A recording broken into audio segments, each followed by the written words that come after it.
The United States Federal Patent and Trademark Board has stunned the sports world by canceling the federal trademark to the Washington Redskins logo, saying it is offensive to Native Americans. Previously, there had been threats to remove the logo, but this is only the second time the government has taken substantive action to cancel the trademark. Quite often, discrimination cases come under the discretion of the feds when it involves a federal Commerce Clause issue, but in this case, there was no discrimination as to who could purchase or sell the jerseys, so a case could not be brought under the Federal Commerce Clause. However, under Section 2A of the Trademark Act of 1946,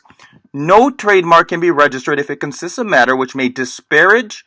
or falsely suggest a connection with persons living or dead, institutions, beliefs, or national symbols, or bring them into contempt or disrepute. While this will most certainly be a matter of subjective interpretation argued in the courts, it has been established by Native American groups that the logo is offensive and disparages their culture, which falls into the parameters listed in an interpretation of the statute. The case was brought about by 5 Native Americans, and the Redskins organization has already said they will appeal, saying this is no different from an earlier case that was overturned by a federal court. The ruling by the Patent and Trademark Office was divided amongst its members, but ruled in favor of revoking the trademark. If the Redskins can prove that these were just 5 random Native Americans who had a separate agenda or were more hypersensitive than most Native Americans as a whole, then they will prevail in a case that will be hotly litigated in courts for quite some time.